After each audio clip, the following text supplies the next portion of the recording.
et je vais vous parler des communs numériques de la mobilité, un nouveau paradigme d'innovation. Si ça, c'est pas un titre qui est sympa, je sais pas ce qu'il vous faut.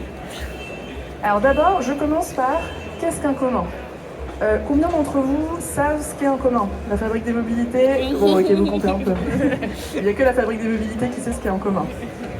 Alors, un petit mot sur la fabrique des mobilités quand même. On est une association loi 1901. On a été créé en 2017 par notre fondateur qui est d'ailleurs ici présent, Gabriel Plassa, qui est en fait à l'ADEME. Donc nous, on est indépendants. On est financé en partie par l'ADEME, en partie par le ministère des Transports, avec d'autres financeurs. Et notre but, c'est de décarboner, mais aussi plus largement d'augmenter le confort de nos mobilités. Et on fait ça avec 3 leviers que vous connaissez certainement: réduction du transport, report modal et efficience des véhicules. On fait ça en construisant des communs, justement. Alors pour vous expliquer c'est quoi un commun, très simplement, alors je le dis vraiment très simplement, c'est pas la définition technique, je vais vous la donner après, c'est tout ce qui se gère en collectif. Pourquoi je dis ça? Parce que si vous prenez vos bureaux, par exemple, vous avez une personne de ménage, a priori, qui va peut-être s'occuper de vos locaux, de nettoyer, bon. Mais il vous reste forcément une partie, quelqu'un va devoir arroser les plantes, quelqu'un va devoir s'assurer que la porte est fermée, quelqu'un va s'assurer que il y a un porte-manteau qu'il faut, ou toutes les choses qu'il faut acheter dans un bureau. Donc en fait, c'est une ressource qui est gérée en commun. Ça, c'est un exemple. Un lac de poissons, je le prends parce que c'est un exemple assez classique dans les communs. Vous avez ici un lac de poissons, a priori c'est naturel, donc il y a des poissons dedans, voilà. Sauf qu'il y a un certain nombre de pêcheurs qui veulent pêcher dedans, donc on a bien une ressource qui est gérée en collectif.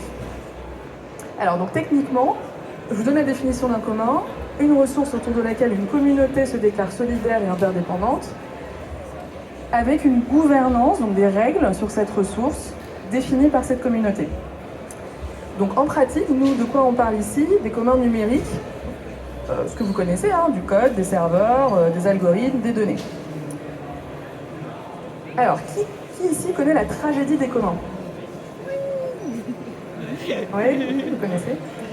La tragédie des communs, c'est en fait quelqu'un qui s'appelle Areth Gardin, qui a écrit ça en 68. Et c'est un peu l'idée que la plupart des gens se font des communs, c'est-à-dire c'est l'idée du passager clandestin.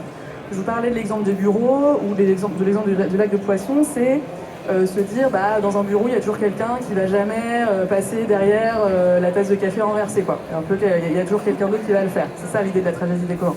Dans le lac de poissons, c'est l'idée de se dire certains vont pêcher plus de poissons que d'autres, donc il y en a qui vont en profiter. C'est ça l'idée de la tragédie des communs.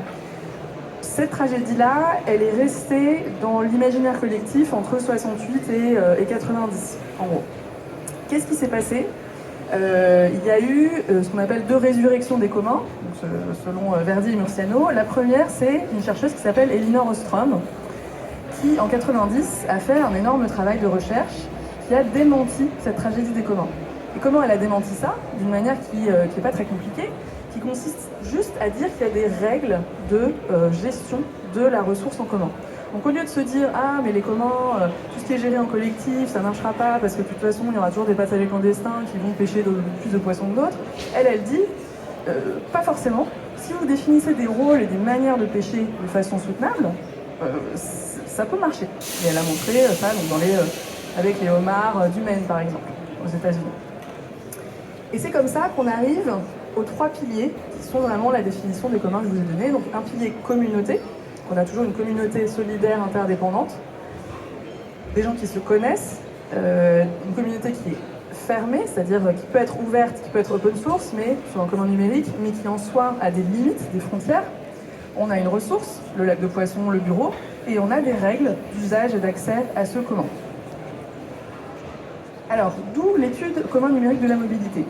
Nous, comme je vous l'ai dit, c'est notre métier de créer des communs. On a été mandaté par l'AIT, qui est l'Agence d'innovation pour les transports, et l'ADEME, pour aller observer qu'est-ce qui fait la spécificité de ces communs numériques de la mobilité. Donc, on a rencontré 16 communs qui existent, et on a fait un guide de structuration des communs dans le secteur de la mobilité. Bon, je ne vais pas vous parler de ça aujourd'hui, parce qu'on n'a que 15 minutes, et que en fait, c'est disponible dans un rapport qui va bientôt sortir, donc vous pouvez regarder notre chaîne YouTube et notre newsletter.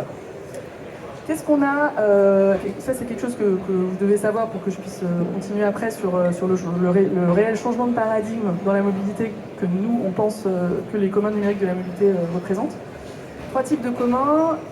Le premier type, à gauche, c'est les communs de projet. Ce qu'on a appelé les communs de projet. Alors ça, c'est des ressources qui sont, si vous imaginez, un peu finalement un projet entrepreneurial classique, une start-up, sauf que les porteurs de projets ont voulu partager la gouvernance, ont voulu créer une communauté autour de ce projet. Ça, c'est ce qu'on appelle les communs de projet. Donc, relativement classique, à part la gouvernance partagée. Un exemple qu'on porte, nous, c'est TraceMob. Donc, TraceMob, c'est en fait un petit logiciel, une petite appli qui est sur votre smartphone et qui vous permet de voir les modes de transport que vous prenez avec vos émissions carbone et d'autres informations, la distance parcourue. Voilà. Ça, c'est quelque chose que beaucoup d'acteurs de la mobilité recherchent, qui n'existe pas a priori d'une manière facile à atteindre et qui est géré en commun par plusieurs acteurs, nous, mais aussi La Rochelle, qui en fait est un acteur, une collectivité qui a beaucoup de... Enfin, voilà, via leur programme de territoire durable, ils sont investis dans ce commun-là. Donc ça, c'est un exemple de commun de projet, c'est une appli, en fait, relativement classique, qui est gérée avec une gouvernance partagée. Autre type de commun, on a ce qu'on appelle des communs de filière. Ici, les communs de filière, on part vraiment de la communauté, une communauté qui est un secteur, une filière, et on va créer une ressource qui répond à un besoin de cette communauté. Donc c'est une approche un peu différente. Là où le commun de projet, vous partez de la ressource, vous créez une ressource de manière assez classique, et ensuite vous créez une communauté autour, vous allez faire une gouvernance autour. Les communs de filière, vous prenez une filière et vous prenez les besoins. Un exemple qu'on a, qui est présenté ici par Justina et Gabriel, c'est Extrême Défi, qui a été lancé par l'ADEME, et qui consiste à se dire, on va réunir des acteurs d'une filière donnée, qu'on veut en l'occurrence créer, les véhicules intermédiaires, et on va faire en sorte de créer une ressource partagée et gérée en commun. Alors il se trouve qu'il y a plusieurs ressources en l'occurrence, parce qu'il va y avoir la documentation partagée, il va y avoir certains designs de véhicules qui vont être en open source. Donc il y a un ensemble en fait de ressources derrière ça. Mais l'approche, c'est bien de se dire, on va réunir les acteurs d'abord, et on va voir comment on fait pour répondre à un besoin. Les standards aussi, les standards, ce qu'on appelle les standards de fait dans un secteur, c'est également cette approche-là. Vous prenez une filière, donc nous c'est ce qu'on a fait par exemple sur le covoiturage. Ils avaient besoin d'un standard numérique pour pouvoir se brancher à des applis de mobilité numérique. Qu'est-ce qu'on fait? On les réunit, on fait des groupes de travail et on crée un standard qui est en fait un bout de code. Et c'est comme ça qu'on arrive à répondre à un besoin d'une filière. Le troisième type de commun, c'est ce qu'on a appelé des communs d'infrastructure, parce qu'en fait on s'est rendu compte, c'est peut-être pas des nouvelles pour certains d'entre vous, que certains de ces communs-là, ils ont un rôle qui prend une place très importante pour les acteurs de la mobilité. C'est-à-dire qu'ils ont un réel rôle d'infrastructure numérique. Un bon exemple là-dedans, c'est OpenStreetMap, que vous connaissez certainement, qui fait en gros de la donnée de cartographie collaborative et qui est utilisée par des milliards de sites web. C'est-à-dire que ce n'est pas des millions, c'est des milliards de sites web dans le monde. Donc là, on est sur une dimension, un commun, qui a tellement d'utilisateurs qu'il y a d'autres types de questions qui se posent. Le rôle de l'acteur public, la qualité de l'outil, parce que quand vous avez tellement de gens qui dépendent de vous, comment vous garantissez la professionnalité de l'outil. Donc on a séparé ce commun-là du coup pour bien montrer ses spécificités. Alors pourquoi je parle de changement de paradigme dans la mobilité? Là j'ai repris une vidéo de Gabriel qui est ici, pour vous parler des enjeux de la mobilité aujourd'hui. Bon, il n'y a pas de nouvelles, hein, on est dans le secteur, donc ça va pas vous surprendre, mais premier enjeu, volatilité et limitation, donc contraintes sur l'énergie. A priori, vous êtes tous sujets soumis à ça actuellement, mais aussi donc énergie, mais aussi matières premières et composants stratégiques. Deuxième enjeu, une incertitude sur les contraintes qui sont posées sur les activités de mobilité, notamment par le régulateur. Un bon exemple, c'est que nous, on travaille actuellement sur les ZFE, donc les zones à faibles émissions, et on voit les incertitudes que subissent les acteurs à propos de ces alors, taxes, incitations, restrictions. En fait, les calendriers ne sont pas forcément... En fait, ils existent, hein, mais ils ne sont pas forcément très clairs pour tout le monde. Les incitations ne le sont pas forcément non plus. Les aides ne sont pas claires, pas lisibles. Et les taxes, on ne sait pas encore comment ça va être mis en place. Donc des incertitudes. On a une multiplication d'acteurs dans la mobilité.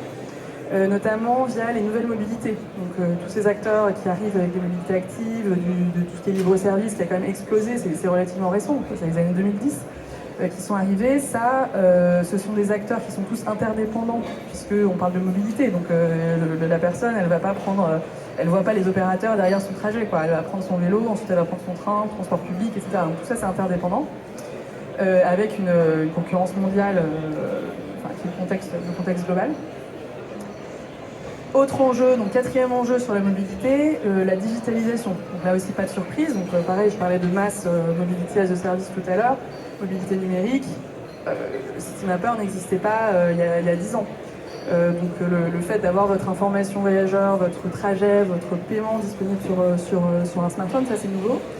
Et encore, ça c'est le petit bout de la lorgnette, puisque derrière ça, il y a tout l'enjeu au-delà de la digitalisation, de ce qu'on appelle la plateformisation, c'est-à-dire d'aller vraiment interconnecter les acteurs entre eux de façon numérique, avec tout un stack numérique derrière qui pose des questions. Et des questions qui sont nouvelles et que les acteurs ne maîtrisent pas, pour la plupart. Et puis enfin, le contexte de transition écologique. Donc là, c'est pareil, tous les acteurs de la mobilité sont sujets à ça, avec une ambiguïté des décisions à prendre et plus généralement un besoin d'innovation systémique, quoi. Donc ça, c'est nos enjeux. Et en fait, ce qui se passe, c'est que le commun, il se situe exactement là, dans ce type de contexte. Donc ce qu'on voit, nous, dans notre étude, c'est qu'il y a deux raisons de faire un commun. La première, c'est faire autrement. La deuxième, c'est faire autre chose. Donc si on commence par faire autrement, je vous ai parlé de toutes ces contraintes que vous connaissez dans la mobilité. Le commun, qu'est-ce qu'il permet? Il permet de mutualiser dans un contexte contraint. Donc très simplement, pardon, la slide est un peu énorme, mais très simplement, économiquement, si vous mutualisez, vous répondez à des contraintes. Par exemple, comment OpenStreetMap est né? En 2004, il y a un étudiant, je crois que c'est Union, qui a voulu utiliser en fait l'équivalent de l'IGN, donc les données géographiques de l'équivalent britannique, qui étaient payantes. Donc il ne pouvait juste pas les utiliser. C'est pour ça qu'il a créé OpenStreetMap. Il s'est dit on va le faire de manière collaborative parce qu'aller récupérer les données des rues donc géographiques tout seul, c'est pas possible. Donc c'est comme ça qu'il a mutualisé. Deuxième exemple, Extrême Défi, c'est un exemple qui fait face à la concurrence mondiale de façon collective. L'idée d'Extrême Défi, c'est vraiment de créer la filière véhicule intermédiaire avec des spécificités. Mais pourquoi? Pour faire tout simplement face à la concurrence chinoise. Parce que derrière la concurrence chinoise, il y a le coût du transport, le coût écologique du transport. Si on commande tous nos véhicules intermédiaires en Chine, ça ne va pas nous aider sur la transition écologique. Donc il y a un vrai enjeu qui est très concret, quoi. Troisième exemple, le fait de répondre à un impératif ou une opportunité de mutualisation. Ça répond à une question qui m'est souvent posée, qui est, que j'ai un peu abordée au début, qui est ah mais les communs c'est nouveau, c'est parce que c'est pas un peu une mode ou un truc de bobo. En fait, les communs, ça existe dans plein de secteurs. Par exemple, un exemple qui m'a été donné, c'est le GIE qui s'occupe de vos cartes bancaires. Donc en fait, à un moment, les acteurs de la banque se sont réunis pour faire en sorte que vous puissiez tirer du cash dans tous les distributeurs, quelle que soit votre banque. Parce que vous imaginez la banque, c'est une institution qui est fortement réglementée, avec des enjeux du coup technologique derrière qui sont importants. Le fait que vous puissiez tirer de l'argent facilement avec n'importe quelle carte, ça n'a pas été évident. Et ça s'est fait, c'est un commun de filière finalement, ça s'est fait à l'échelle de la filière. Les standards, c'est pareil.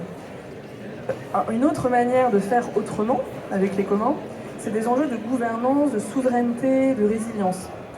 Un bon exemple, c'est de réduire la dépendance à un fournisseur. Donc ça, c'est l'exemple de l'IGN. Donc l'IGN a donc l'Institut national de géographie, de données géographiques en France, a une fabrique des géocommuns. Donc, ils se sont lancés dans la production de communs depuis 2-3 ans. Et en fait, ce qu'ils développent, eux, c'est quelque chose qui s'appelle Panoramax, qui est un commun qui fait concurrence à Mapillary. Donc Mapillary, c'est en fait un logiciel qui vous permet de prendre en vidéo, de filmer les rues. Vous voyez, donc un peu comme Google Maps, vous pouvez voir les immeubles, etc. Mapillary existe, c'est utilisé par OpenStreetMap, mais c'est un acteur purement privé, ce qui fait qu'il y a des enjeux ici de résilience. Si Mapillary ferme, en fait, demain, OpenStreetMap, il y a un problème, parce que en fait, il n'y aura plus du tout ce type de données. Donc l'idée de faire Panoramax, c'est de faire un équivalent, ce qui ne veut pas dire que Mapillary ne participera pas d'ailleurs à Panoramax. Mais l'idée, c'est de faire un équivalent qui soit co-géré de façon à s'assurer qu'on ait un commun qui demeure disponible. Et puis enfin, un dernier exemple, mais qui est fondamental au vu de la réglementation européenne à venir, c'est l'exemple des data space, qui consiste à contrôler à plusieurs un actif clé. Donc les data space, c'est une régulation européenne qui va venir bientôt là. Donc il y en a deux, il y a le Data Act et le Data Governance Act, qui contrôlent, qui régulent les données partagées, mais pas complètement ouvertes, mais les données partagées entre différents acteurs qui y ont un intérêt, notamment les industriels. Et ça, c'est pas une évidence. Que les données, c'est l'actif stratégique aujourd'hui, c'est le modèle économique de notre époque. Et historiquement, le fait de partager ces données, c'est vraiment pas culturellement admis. Donc les data space, c'est des espaces de données partagés avec des règles de gouvernance. Donc là encore, une forme de commun de filière. Et ça répond à des enjeux très concrets. C'est-à-dire que par exemple, si vous prenez les acteurs du tourisme qui ont besoin, qui veulent partager leurs données, ils doivent mettre en place des choses, mais pas juste parce que c'est bien de partager des données, c'est parce qu'il y a un enjeu économique derrière, c'est qu'ils veulent vraiment augmenter leurs services, augmenter la qualité de leurs services. Donc ça, ils commencent à en être conscients. Donc ça induit quand je vous parle de changement de paradigme, ça induit trois changements majeurs. Le premier, je vous le disais, c'est que les nouvelles infrastructures critiques de la mobilité, elles sont numériques. La petite page, enfin le petit bandeau en bas, c'est Nicolas Collin, qui est un écrivain sur le numérique, et qui nous dit qu'aujourd'hui, les infrastructures principales, c'est plus la route, c'est plus l'énergie, c'est vraiment les infrastructures numériques. C'est Internet, c'est le cloud, c'est GPS, c'est données. Alors ça, c'est ce que nous disent aussi un autre ponte du numérique ouvert, notamment, qui est Henri Verdier. C'est qu'il y a une deuxième résurrection des communs, après celle d'Elinor Ostrom dont je vous parlais en 90. Dans les années 2010, on a eu l'arrivée des communs numériques. C'est cette fameuse infrastructure numérique dont je parle. Pourquoi? Parce que tout simplement, qu'est-ce qu'on a vu? On a vu des plateformes open source, on a vu des infrastructures numériques. Donc ça, les exemples que je donne là, Lifepad ou Fastly, c'est des petits bouts de code qui en fait, un peu comme OpenStreetMap, c'est-à-dire qu'il y a des milliards de sites web qui dépendent de ça, mais c'est vraiment des tout petits bouts de code qui sont en fait gérés par des développeurs indépendants, dans le cas de Lifepad par exemple. Fastly, c'est un logiciel qui vous permet de charger vos sites web plus facilement, parce que ça vous permet de vous rapprocher géographiquement en fait, de là où vous voulez le charger. Le jour où ça a planté, il y a eu un crash, et ça a crashé le site du gouvernement britannique, je crois que Facebook a crashé à ce moment-là, enfin, voilà, donc c'est vraiment des gros sites web qui dépendent de cette infrastructure-là. Ça, c'est des choses qu'il n'y avait pas avant les années 2000, voire pas avant les années 2010. Donc c'est vraiment... le fait de dire que c'est des infrastructures numériques, c'est nouveau. Et puis il y a un intérêt de l'Europe autour de ça, puisque c'est des enjeux de souveraineté derrière. Donc dans la mobilité, qu'est-ce qu'on se dit? On se dit que c'est soit une dimension clé pour un ensemble d'acteurs de la mobilité numérique. Donc, je vous en ai parlé, on parlait de cartographie, donc OpenStreetMap, je vous le disais, de nombreux acteurs dépendent d'OpenStreetMap. On a aussi des infrastructures de données, donc, par exemple le point d'accès national que vous devez connaître, c'est une infrastructure numérique, parce que sans le point d'accès national, on n'a pas de nouveaux services de mobilité numérique. De même, sans le PAN, on n'a pas de gouvernance des AEM par la donnée. L'autre cas où on a des infrastructures numériques dans la mobilité, c'est au sein d'une verticale métier, donc j'en parlais un petit peu, on a un exemple du RPC, c'est le registre de preuve du covoiturage.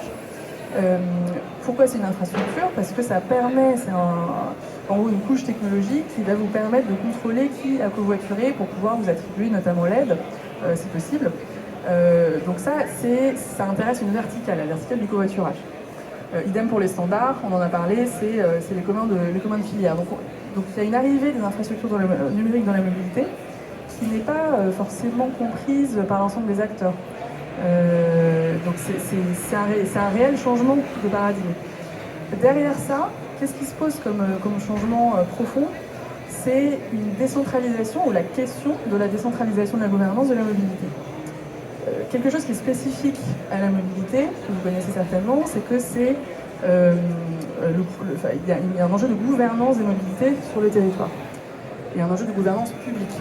Il y a cette notion qu'on a en France d'autorité organisatrice des mobilités, qui peut, parfois il peut même y en avoir plusieurs sur un territoire, une région, une collectivité. L'État est lui aussi L'État, c'est un régulateur, donc il n'est pas organisateur des mobilités sur le territoire, mais il a une dimension d'organisation. Et qu'est-ce qui se passe ici? Ce qu'on se dit là, c'est qu'il y a des enjeux de gouvernance de la mobilité pour les AOM. Et quand je dis enjeu, il y a une volonté de contrôle en fait, de la mobilité sur un territoire. Et quand on parle de commun, c'est qu'on dit à l'acteur public, quelle que soit l'échelle, on lui dit, en fait, maintenant, il va falloir ouvrir ton pouvoir ou, en tout cas, trouver ta place parmi différents types de contributeurs. Ça ne veut pas dire que l'aspect politique des territoires disparaît, ça veut dire que le rôle n'est plus celui de contrôle des mobilités nécessairement. C'est pour ça qu'on met l'anneau de pouvoir, ici c'est l'image qu'on aime bien à la fabrique, parce que c'est vraiment ce que recherche l'acteur public sur le territoire, sur la mobilité. Donc s'il perd son anneau de pouvoir, qu'est-ce qu'il devient? C'est ça la question qui se pose. Quel rôle on lui donne? Est-ce que ça peut être garant de l'intérêt public sur le territoire? Est-ce que, par exemple, pour les communs d'infrastructure, du coup, qu'est-ce que c'est le rôle des AOM ou le rôle de l'État si vous avez une infrastructure qui est mondiale et dont dépendent des milliards de sites? En fait, vous ne maîtrisez plus ce commun-là. Donc la perte de maîtrise de l'acteur public, c'est quelque chose qui est un tremblement de terre, en fait, dans la mobilité. Pareil dans les communs de filière, on n'a pas de communs de filière, la structuration industrielle, historiquement, ça se fait par l'État. Donc si on le fait autrement, on n'est plus dans la planification du commissariat au plan des années 60, donc comment on fait? Sur les communs de projet, l'enjeu qui se pose, c'est un petit peu plus classique, mais il s'agit de remettre un peu de l'agilité dans le soutien à ce type de commun. Et puis le troisième changement de paradigme profond, ça, c'est le passage du faire autrement, quand je vous parlais, au faire autre chose. Pourquoi je dis faire autre chose? Parce que c'est vraiment un changement de vision des choses, de manière de travailler. En fait, ce qu'on a vu avec les nombreux communs qu'on a rencontrés et qu'on rencontre depuis des années, c'est qu'il y a une question de posture collective derrière le commun, qui n'est pas forcément... qui peut être assez simple, mais il y a une confiance qui doit se créer. La confiance dans une filière ou entre plusieurs acteurs, ça met des années à se créer. Mais il y a aussi une posture de se dire, d'avoir le réflexe écosystème par exemple, le réflexe de cartographier l'ensemble de ses parties prenantes autour de son commun, d'identifier quelle est la communauté qui est proche, la communauté du soutien, la communauté qui contribue, versus l'écosystème qui est plus large et dans lequel vous êtes inscrit, mais qui n'est pas votre communauté, qui n'est pas votre pilier communauté dans le commun. Ça, c'est des enjeux de posture collective notre éducation nous a pas amené à ça, quoi. Donc c'est des enjeux qui posent fondamentalement la question du travail ensemble. Le commun, c'est un vrai véhicule d'acculturation à ça. Le deuxième élément sur l'apprentissage de la coopération, c'est de se dire qu'en fait, le commun, ça part d'intérêts collectifs. Je vous le disais, la communauté a des frontières, des limites. Parfois, elle n'en a pas, dans le cas des communs numériques open source. Mais quand on parle de communauté, on dit qu'il y a des frontières. Donc ça veut dire que dans l'intérêt collectif de l'ensemble des membres de cette communauté, on a des liens et des choix politiques qui peuvent être faits concernant notamment la question clé, le cœur du sujet, qui est le modèle économique. Donc il y a vraiment des choix qui peuvent se faire entre les membres et pas seulement, je dirais, sur l'orientation de la ressource ou sur qu'est-ce qu'on met dans la ressource. C'est vraiment des choix qui peuvent impacter chacun des membres. L'exemple qui nous a été donné, c'est l'exemple de Swift, qui est dans la banque également, où en fait, donc Swift c'est un commun qui a différents membres, et ils ont choisi de ne pas recourir à des commissions sur l'ensemble des transactions. Donc Swift, ça garantit les échanges de données technologiquement entre l'ensemble des banques. Donc il y a 10 000 banques qui sont associées à cette organisation. C'est une association belge. Et ils ont choisi de faire en sorte que Swift n'ait pas de commission, c'est-à-dire proportionnelle. Vous imaginez, s'ils prennent, 1% sur chacune des transactions dans le monde, ça fait que l'association en question va devenir richissime. Ils se sont dit, c'est pas ce qu'on veut, parce qu'on veut pas que le commun devienne lucratif. C'est-à-dire que le commun doit être au service de tous ses membres. Or, si on commence à avoir un business model qui est très, très lucratif, ça va pas être au service de l'ensemble des membres. Donc là, il y a une décision collective qui a été faite, qui est de dire, en fait, on va garder des frais fixes. Ça nous permet de vivre, ça nous permet de maintenir le commun, mais on n'a pas de prise de pouvoir financière sur l'ensemble des membres. Un autre exemple qui nous a été donné aussi, c'est le fait de se dire, dans un commun dans le milieu du tourisme aussi, de se dire en fait, il faut que notre modèle économique sur le partage des données puisse garantir l'existence à la fois des grands groupes et des startups. C'est-à-dire que ce n'est pas les mêmes temporalités, ce n'est pas les mêmes business models, donc on a des choix à faire pour garantir l'existence de chacun. Donc ça, c'est un vrai changement de paradigme, parce que quand vous avez des différents acteurs dans une filière, vous avez de la compétition, généralement, vous avez un peu de coopétition, un peu de coopération, mais là, vous êtes sur un commun, donc vous avez une ressource qui est commune. Donc vous avez des choix, des vrais choix qui sont faits et qui impactent chacun. C'est-à-dire que là, vous êtes en train de dire, je vais prendre moins d'argent pour que toi, t'en aies plus. Donc ça, c'est un vrai changement, et qui se fait autour de la ressource qui est ce qu'on peut appeler un objet lien. C'est là où je fais le lien entre l'intérêt collectif et l'intérêt général. C'est que le commun, la ressource, c'est concret. Je vous l'ai dit, hein, ça répond à des objets, ça répond à des objectifs concrets. Donc c'est un programme de travail, quoi. C'est un groupe de travail. C'est pas juste une idée de on va coopérer dans une filière, quoi. Donc ça permet de comprendre, ça vous permet de faire de l'intérêt collectif concrètement, et ça vous permet de comprendre que en fait tout est systémique, c'est-à-dire que tout objet sur lequel vous travaillez va vous demander des dynamiques de coopération entre acteurs. Et donc ça, c'est un véhicule de travail qui vous donne un exemple pour travailler ensemble, ce qui est nécessaire pour l'intérêt général. En fait, la posture collective et la coopération, c'est absolument nécessaire pour ce qui nous attend.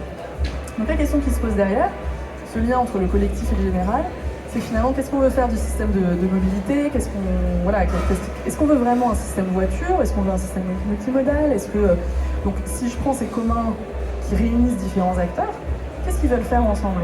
Il y a un sens à ce qu'ils font. Il y a cet objet de travail et il y a l'intérêt général ou le sens plus global de ce qu'ils font derrière. Voilà, donc du coup, ça c'est le passage du faire autrement à faire autre chose. Sur le faire autrement, j'ai dit que c'était répondre à des objets concrets. Le faire autre chose, c'est apprendre à travailler différemment, ça créer de la valeur collectivement et pouvoir savoir distribuer le pouvoir et la valeur selon un certain nombre de structures pour pouvoir garantir la résilience de nos actifs, notamment souverains et stratégiques. Voilà, merci beaucoup.